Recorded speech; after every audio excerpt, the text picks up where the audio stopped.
ಜೀನಾಗೆ ಸಂಪಾದಕತ್ವದಲ್ಲಿ ಜಿಎನ್ಎಸ್ news ಸಾಗರಿಸುತ್ತದೆ ಆಚೆ ಈಚೆ.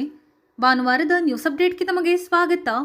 ಮುಖ್ಯಾಂಶಗಳು: ಸಾಗರದಲ್ಲಿ ಕಾಂಗ್ರೆಸ್ ಪಕ್ಷದಿಂದ ಸಂಘಟನಾ ಸೃಜನ್, ರಾಷ್ಟ್ರೀಯ ವಕ್ತಾರ ಶರತ್ ಕೇರಳ ಭಾಗಿ. ಇನ್ನೆರಡು ಮೂರು ದಿನಗಳಲ್ಲಿ ಸಂಪುಟ ವಿಸ್ತರಣೆ, ಜಿಲ್ಲೆಗೊಂದು ಸಚಿವ ಸ್ಥಾನ ಖಚಿತ ಎಂದ ಡಿಸಿಸಿ ಅಧ್ಯಕ್ಷ ಪ್ರಸನ್ನ ಕುಮಾರ್. ಜುಲೈ 29ರಿಂದ ಸೆಪ್ಟೆಂಬರ್ 14ರವರೆಗೆ ಬೈಂದೂರಿನಲ್ಲಿ ಶ್ರೀ ಬ್ರಹ್ಮಾನಂದ ಸರಸ್ವತಿಜಿ ಚಾತುರ್ಮಾಸ. ಈಗ ಸುದ್ದಿಗೆ ವಿವರ. ದೇಶಾದ್ಯಂತ ಕಾಂಗ್ರೆಸ್ ಪಕ್ಷವನ್ನು ಸದೃಢಗೊಳಿಸುವ ನಿಟ್ಟಿನಲ್ಲಿ ಎಐಸಿಸಿ ನಿರ್ದೇಶನದಂತೆ ಸಂಘಟನಾ ಸೃಜನ್ ಕಾರ್ಯಕ್ರಮ ನಡೆಸಿಕೊಂಡು ಬರಲಾಗುತ್ತಿದೆ ಎಂದು ಎಐಸಿಸಿ ರಾಷ್ಟ್ರೀಯ ವಕ್ತಾರ ಶರತ್ ಕೇರಳ ತಿಳಿಸಿದರು.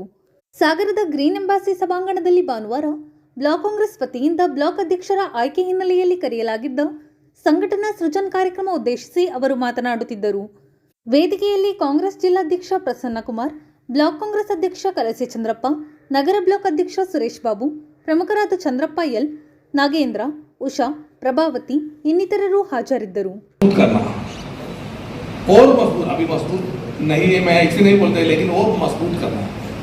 और अहमदाबाद एसीसी में हमने एक डिसीजन ले लिया कि पार्टी लीडर्स, पार्टी का डिस्ट्रिक्ट प्रेसिडेंट, पीसीसी प्रेसिडेंट, ನಮ್ಮ ಈ ಒಂದು ಸಂಘಟನಾ ಸೃಜನ್ ಅಭಿಯಾನ एक की मजबूत करना, ಅದು ಪಾರ್ಟಿಯ ಸಂಘಟನೆಯನ್ನ ಗಟ್ಟಿಗೊಳಿಸುವಂತದ್ದು. पहले हमारा लीडर्स को, आपको मालूम है, पहले हमारा लीडर्स को पीसीसी प्रेसिडेंट को, पीसीसी ऑफिसर्स को कैसे चुनते हैं? ಮೊದಲು लीडर का आशीर्वाद से ही वो पोस्ट में आए थे, सही है ना? ಮೊದಲು ಯಾವುದೋ ಒಬ್ಬ ಲೀಡರ್ಗಳ ಆಶೀರ್ವಾದದಿಂದಾಗಿ ಆ ಜಿಲ್ಲಾಧ್ಯಕ್ಷರು ಮತ್ತೆ ರಾಜ್ಯಾಧ್ಯಕ್ಷರ ಆಯ್ಕೆ ಆಗ್ತಾ ಇತ್ತು. उसी टाइम में थोड़ा दिक्कत आते थे, क्योंकि वो लीडर हम बनाते हैं, अभी प्रेसिडेंट को बना दिया, जो प्रेसिडेंट सबको एक साथ लेकर जाने वाला नहीं होता है. समटाइम्स सभी ऐसे नहीं बोलते हैं, लेकिन ऐसे होते हैं.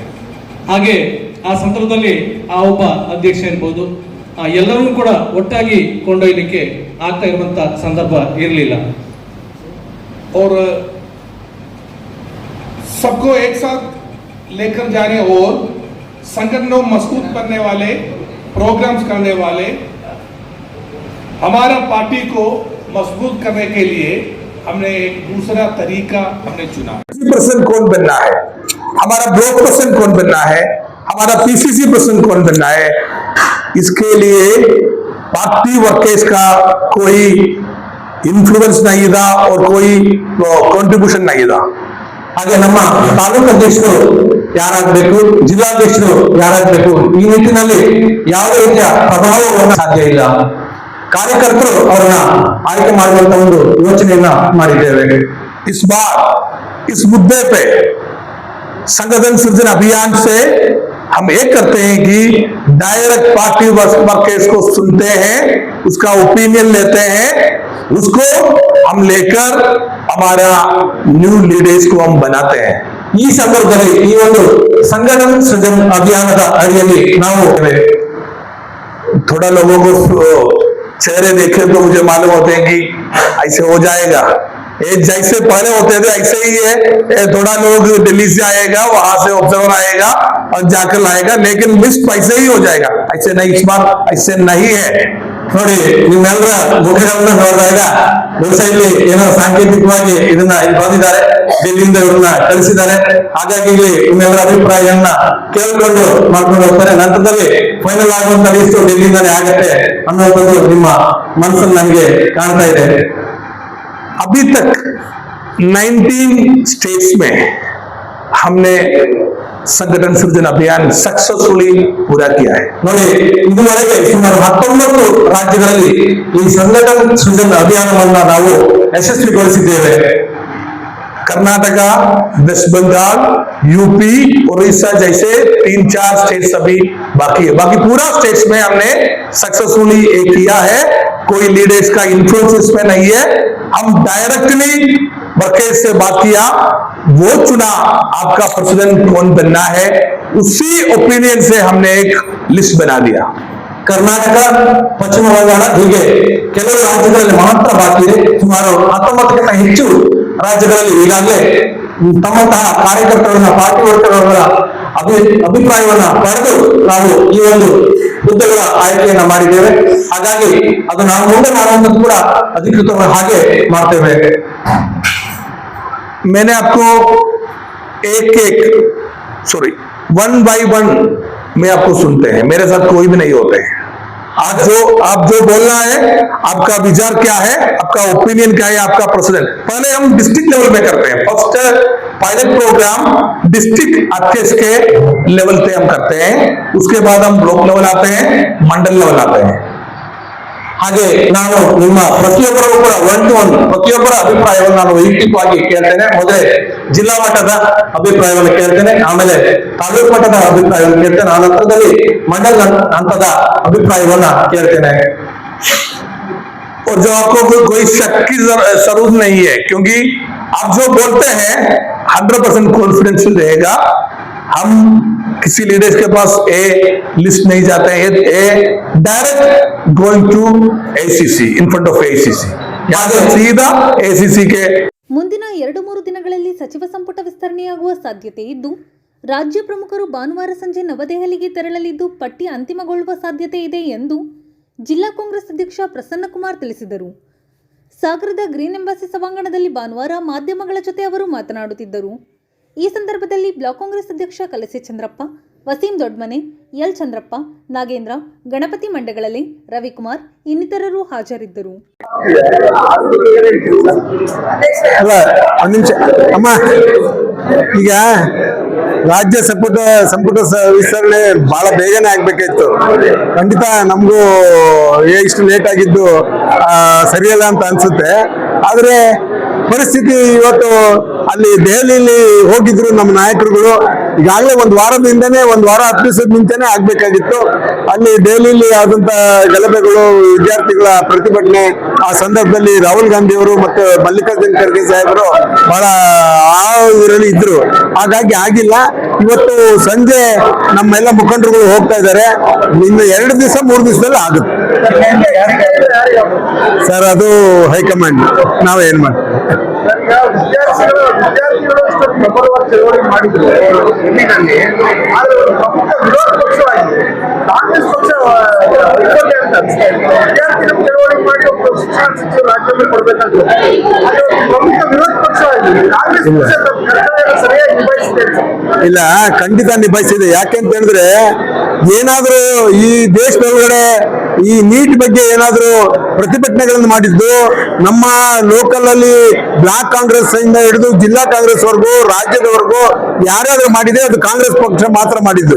ರಾಹುಲ್ ಗಾಂಧಿ ಅವರು ಏನ್ ವಿದೇಶಕ್ಕೆ ಹೋಗಿ ಬಂದ್ರು, ವಿದೇಶದಿಂದ ಬಂದ ಕೂಡಲೇ ಬೇರೆ ಯಾವ ಕೆಲಸವನ್ನು ಮಾಡಲಿಲ್ಲ. ಅವರು ಏನು ಪ್ರತಿಭಟನೆ ಮಾಡ್ತಾ ಇದ್ರು, ಆ ವಿದ್ಯಾರ್ಥಿಗಳ ಜೊತೆ ಹೋದ್ರು. ಆ ವಿದ್ಯಾರ್ಥಿಗಳಿಗೆ ಅವ್ರಿಗೆ ಬೆಂಬಲ ನೀಡಬೇಕು ಅಂತ ಹೇಳಿ ಏನು ಪ್ರಧಾನಮಂತ್ರಿಗಳ ಮನೆ ಮುಂದೆ ಪ್ರತಿಭಟನೆ ಮಾಡುವಂತ ಕೆಲಸ ಮಾಡಿದ್ರು.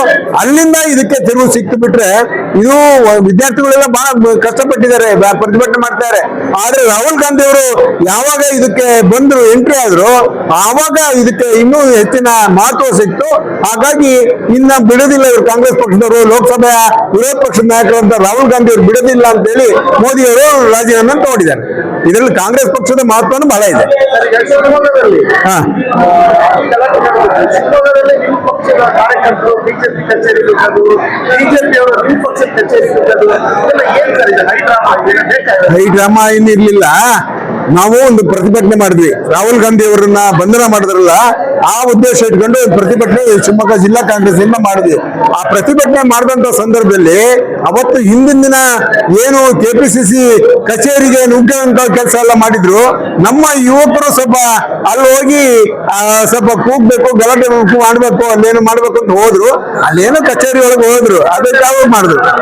ಅಲ್ಲ, ಸ್ಥಳ ಇದೆ, ಮಾಡಬಾರ್ದು ಎಲ್ಲ. ಹೌದೌದು, ಪಕ್ಷದ ಕಚೇರಿ ಅಲ್ಲಿ ಇದನ್ನು ಹಿಂದಿನ ದಿವಸ ಅವರು ಮಾಡಿದ್ರು. ತಪ್ಪು ಅವ್ರು ಮಾಡಿ ಕಲ್ಸ್ಬಿಟ್ಟು. ಸದ್ಗುರು ಶ್ರೀ ಬ್ರಹ್ಮಾನಂದ ಸರಸ್ವತಿಜಿ ಮಹಾರಾಜರು ಜುಲೈ 29ರಿಂದ ಸೆಪ್ಟೆಂಬರ್ 14ರವರೆಗೆ ಬೈಂದೂರಿನ ಗೋಳಿಹೊಳೆ ಬೆಳಿಶಿಲೆ ವಿನಾಯಕ ದೇವಸ್ಥಾನದಲ್ಲಿ ಚಾತುರ್ಮಾಸ ಕೈಗೊಳ್ಳಲಿದ್ದಾರೆ ಎಂದು ಬಿಲ್ಲವ ಸಮಾಜದ ಅಧ್ಯಕ್ಷ ಎಸ್.ಕೆ. ಚಂದ್ರು ಕರ್ಕಿಕೊಪ್ಪ ತಿಳಿಸಿದರು. ಸಾಗರದ ಕರ್ನಾಟಕ ಕಾರ್ಯನಿರತ ಪತ್ರಕರ್ತರ ಭವನದಲ್ಲಿ ಭಾನುವಾರ ಕರೆಯಲಾಗಿದ್ದ ಸುದ್ದಿಗೋಷ್ಠಿಯಲ್ಲಿ ಅವರು ಮಾತನಾಡುತ್ತಿದ್ದರು.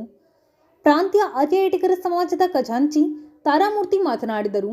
ಗೋಷ್ಠಿಯಲ್ಲಿ ಕಲಸೆ ಶಿವಪ್ಪ, ವೆಂಕಟೇಶ್, ಸರ್ವಮಂಗಳ, ನಾಗರಾಜ್, ಜಯಲಕ್ಷ್ಮೀ ನಾರಾಯಣಪ್ಪ, ದಿವಾಕರ್, ಕಮಲಾಕ್ಷಿ ನಾಯ್ಕ್, ಷಣ್ಮುಖ, ಸುಂದರ್, ಅಣ್ಣಪ್ಪ, ರಾಜು, ವೆಂಕಟೇಶ್, ಸೋಮಶೇಖರ್, ಮೋಹನ್ ಇನ್ನಿತರರು ಹಾಜರಿದ್ದರು. ಪ್ರತಿ ವರ್ಷದಂತೆ ಈ ವರ್ಷವೂ ಬ್ರಹ್ಮಾನಂದ ಸ್ವಾಮೀಜಿಯವರು ಚಾತುರ್ಮಾಸದ ಕಾರ್ಯಕ್ರಮವನ್ನು ಈ ವರ್ಷ 29/7/2026ರಿಂದ 14/9/2026 ಸ್ಥಳ ಬಿಡಿಸೆಲೆ ವಿನಾಯಕ ದೇವಸ್ಥಾನ, ಗೋಳಿಹೊಳೆ, ಬೈಂದೂರು ಅಲ್ಲಿ ಹಮ್ಮಿಕೊಂಡಿದ್ದಾರೆ. ಅದರಲ್ಲಿ ಇವತ್ತು ನಮ್ಮ ಸಾಗರ ತಾಲೂಕಿನಿಂದ ನಾವು ಆರ್ಯ ಸಂಘ ಮತ್ತು ಬಿಲ್ಲವರ ಸಂಘ, ಆಮೇಲೆ ನಾಮದಾರಿ ಸಂಘ 3 ಸಂಘದ ಕೂಡಬೇಕಿದ್ದ ಇವತ್ತೊಂದು ಪತ್ರಿಕಾಗೋಷ್ಠಿ ಆ ಕಾರ್ಯಕ್ರಮಕ್ಕೆ ಚಾಲನೆ ಕೊಡಲಿಕ್ಕೋಸ್ಕರ ನಾವು ಪತ್ರಿಕಾಗೋಷ್ಠಿಯನ್ನು ಇಟ್ಕೊಂಡಿದ್ದೀವಿ. 3 ಸಂಘದ ಪ್ರಮುಖರು ಇಲ್ಲಿ ಸೇರಿಕೊಂಡಿದ್ದಾರೆ. ಇವತ್ತಿನ ಕಾರ್ಯಕ್ರಮ ಅಂದರೆ ನಾವು ಇಲ್ಲಿ ಸೇರ್ಕೊಂಡ ಉದ್ದೇಶ ಏನು ಅಂತ ಹೇಳಿದರೆ, ಅಲ್ಲಿ ಆ ಕಾರ್ಯಕ್ರಮ ಚೆಂದ ಕಾಣಿಸ್ಬೇಕಾದ್ರೆ ನಾವು ಒಂದು ಪತ್ರಿಕಾಗೋಷ್ಠಿ ಮಾಡಿ ಇಲ್ಲಿ ಎಲ್ಲ ನಮ್ಮ ಸಮಾಜಕ್ಕೆ 3 ಸಮಾಜಕ್ಕೆ ಒಂದು ಮೆಸೇಜ್ ಕೊಟ್ಟು ಅದರಿಂದ ನಾವು ಸ್ವಲ್ಪ ಜನ ಜಾಸ್ತಿಯಾಗಿ ಅಲ್ಲಿಗೆ ಹೋಗಬೇಕು, ನಮಗೆ ಕಾರ್ಯಕ್ರಮ ಚೆಂದ ಕಾಣಿಸ್ಬೇಕು ಅನ್ನೋದು ಒಂದು ದೃಷ್ಟಿಯಿಂದ ನಾವು ಪತ್ರಿಕಾಗೋಷ್ಠಿಯಲ್ಲಿ ಇವತ್ತು ಇಲ್ಲಿ ಕರ್ಕೊಂಡಿದ್ದೆ. ಅಲ್ಲಿ ಚಾತುರ್ಮಾಸದ ಅಧ್ಯಕ್ಷರು ಸಮೇತನು ಗುರುಗಳೇ ಅಲ್ಲಿ ಮೇನ್ ಆಗಿರೋದ್ರಿಂದ ಚಾತುರ್ಮಾಸದ ಅಧ್ಯಕ್ಷರು ಸಮೇತನು ಅಲ್ಲಿ ಗುರುರಾಜ್ ಗಂಟಿಹೊಳೆ ಶಾಸಕರು, ಬೈಂದೂರು ವಿಧಾನಸಭಾ ಕ್ಷೇತ್ರ ಅವರೇ ಅದನ್ನಲ್ಲಿ ವಹಿಸ್ಕೊಂಡಿದ್ದಾರೆ. ಅವರೇ ಮುಂದೆ ಹೋರಾಟ ವಹಿಸಿ ಪ್ರತಿಯೊಂದು ಕಾರ್ಯಕ್ರಮವನ್ನು ಅವ್ರು ಮಾಡ್ತಾರೆ. ಮುಂದಿನ ದಿನದಲ್ಲಿ ನಾವು ಎಲ್ಲರೂ 3 ಸಮಾಜದವರು ಸೇರಿ ನಾವಲ್ಲಿ ಆಗಾಗಲ್ಲಿ ನಾವು ಹೇಳ್ತೀನಿ ಹೇಳಿ. ಈ ಒಂದು ಚಾತುರ್ಮಾಸ ಅನ್ನೋ ಒಂದು ಏನು ಈ ಪದ್ಧತಿ ಇದೆ ನಮ್ಮಲ್ಲಿ, ಇದು ಹೊಸತು. ಈಗ ನಮ್ಮ ಗುರುಗಳು ಈಗ ಕಳೆದ ಒಂದು 5-6 ವರ್ಷದಿಂದ ಇದು ಪ್ರಾರಂಭ ಮಾಡಿದ್ದಾರೆ. ಧರ್ಮಸ್ಥಳ ನಮ್ಮದೇನಲ್ಲಿ ಶ್ರೀರಾಮ ಕ್ಷೇತ್ರ ಇತ್ತು, ಅಲ್ಲಿ ಪ್ರತಿ ವರ್ಷ ನಡೀತಿತ್ತು. ಈಗ 2-3 ವರ್ಷದಿಂದ ಬೇರೆ ಬೇರೆ ಕಡೆ, ಹೋದ ಸರಿ ಕುಮಟಾದಲ್ಲಿ ನಡೀತು, ಈ ಸರಿ ಬೈಂದೂರಿನವರು ಇದು ಮಾಡಿದ್ದಾರೆ. ನೆಕ್ಸ್ಟ್ ಏನೋ 6 ಈ ಥರ ಗುರುಗಳನ್ನ ಕರೆಸಿ 45 ದಿವಸ ಅದೇ ಕಾರ್ಯಕ್ರಮ ಇರ್ತದೆ. ಪ್ರತಿದಿನ ಸಹ ಅಲ್ಲಿ ಬೆಳಗ್ಗೆ ಗುರುಗಳದ್ದು ಪಾಠ ಪೂಜೆ, ಮತ್ತು ಈ ಧಾರ್ಮಿಕ ಕಾರ್ಯಕ್ರಮಗಳಿರುತ್ತೆ. ಅದ್ರ ಜೊತೆಗೆ ಭಜನೆಗಳು, ಅಂದರೆ ಪ್ರತಿ ಊರಿನವರು ಏನು ಭಜನಾ ಮಂಡಳಿ ನಮ್ಮ ಕಮ್ಯುನಿಟಿ ಅಂತಂತಲ್ಲ, ಹಿಂದುಳಿದ ವರ್ಗದ ಎಲ್ಲ ಜಾತಿಯನ್ನು ಸೇರಿಸಿ ಮಾಡ್ತಾ ಇದ್ದಾರೆ ಗುರುಗಳು. ಬರೀ ಈಡಿಗ ಕಮ್ಯುನಿಟಿ, ಬಿಲ್ಲವ ಅನ್ನೋದಲ್ಲ, ನಮ್ಮ ಜೊತೆಗೆ ಎಲ್ಲ ಹಿಂದುಳಿದ ವರ್ಗಗಳನ್ನ ಇಟ್ಟುಕೊಂಡು ಮಾಡ್ತಾ ಇರ್ತಕ್ಕಂಥದ್ದು ಭಾಳ ವಿಶೇಷವಾಗಿ ಅದಕ್ಕೆ ಗಮನ ಹರಿಸ್ತಾ ಇದ್ದಾರೆ. ಜೊತೆಗೆ ಅಲ್ಲಿಯ ಶಾಸಕರು, ಇಲ್ಲಿಯ ಅದರ ಅಧ್ಯಕ್ಷರು, ಜೊತೆಗೆ ಇಲ್ಲಿ ಗೌರವ ಅಧ್ಯಕ್ಷರಾಗಿ ಗೋಪಾಲ್ ಪೂಜಾರಿ ಅವರಿದ್ದಾರೆ. ಎಲ್ಲ ಕಾರ್ಯಕ್ರಮಗಳನ್ನು ಪ್ರತಿನಿತ್ಯವೂ ಸಹ ಒಂದೊಂದು ಗ್ರಾಮದವರು, ಒಂದೊಂದು ಭಾಗದವರು, ಈಗ ನಾವು ಸಾಗರದವರು ಒಂದು ದಿವಸ ಬಂದು ಸೇವೆ ಸಲ್ಲಿಸಬೇಕು ಅಂತ ಹೇಳಿದೆ. ನಾವು ಸಹ ಇಲ್ಲಿ 3 ಸಮಾಜದವರು ಏನು ಮಾಡಿದ್ದೀವಿ ಅಂದರೆ, ಒಂದೊಂದು ಸಮಾಜದವ್ರು ಒಂದೊಂದು ದಿವಸ ಹೋದರೆ 3 ದಿವಸ ಪಾರ್ಟಿಸಿಪೇಷನ್ ಮಾಡ್ದಂಗಾಗತ್ತೆ ಅನ್ನೋದೊಂದು ತೀರ್ಮಾನ ಮಾಡಿ, ಈಡಿಗ ಕಮ್ಯುನಿಟಿದೊಂದು, ನಾಮದಾರಿದೊಂದು ದಿವಸ, ಬಿಲ್ಲವದೊಂದು ದಿವಸ, ಆದರೆ ಇನ್ನೊಂದು ದಿವಸ ಎಲ್ಲ ಸೇರಿ ಹೋಗೋಣ ಅನ್ನೋದು ಕಾರ್ಯಕ್ರಮ ಚಂದಗೊಳಿಸೋಣ ಅಂತೇಳಿ ಒಂದು ತೀರ್ಮಾನ ಮಾಡಿದ್ದೀವಿ. ಈ ಪತ್ರಿಕಾಗೋಷ್ಠಿ ಕರೆದಿರೋ ಕಾರಣ ಏನಪ್ಪ ಅಂದರೆ, ಮೂಲೆಗೆ ಇದು ಮೆಸೇಜ್ ಹೋಗಬೇಕು. ನಮ್ಮ ಜನಾಂಗದಲ್ಲಿ ಇಲ್ಲೇನು ಸುತ್ತಮುತ್ತ ಇದ್ದಾರೆ, ನಮ್ಮ ಗುರುಗಳದ್ದು ಒಂದು ಚಾತುರ್ಮಾಸ ಹೆಂಗೆ ನಡೀತಾ ಇದೆ ಅಂತ. ಈಗ ಕೆಲವು ದೊಡ್ಡ ಸ್ವಾಮಿಗಳು ಅನ್ನೋದಾದರೆ ಎಲ್ಲರಿಗೂ ಪ್ರಚಾರ ಆಗುತ್ತೆ. ಈ ಸಾಗರದಲ್ಲಿ ಈಗ ಒಬ್ಬರು ಸ್ವಾಮಿ ಚಾತುರ್ಮಾಸಕ್ಕೆ ಬರ್ತಾ ಇದೆ, ಅವ್ರ ಪ್ರಚಾರ ಭಾಳ ನಡೀತಾ ಇದೆ. ನಮ್ಮಲ್ಲಿ ಗುರು ಸಂಸ್ಕೃತಿ ಸ್ವಲ್ಪ ಕಡಿಮೆ ಇರೋದ್ರಿಂದ ನಾವು ಇತ್ತೀಚೆಗೆ ಇದನ್ನು ಎಲ್ಲ. ಇದು ಭಾನುವಾರದ ಸಮಗ್ರ ಸುದ್ದಿ. ನಿರಂತರ ಸುದ್ದಿಗಾಗಿ ನೋಡ್ತಾ ಇರಿ GNS ನ್ಯೂಸ್. ನಮಸ್ಕಾರ.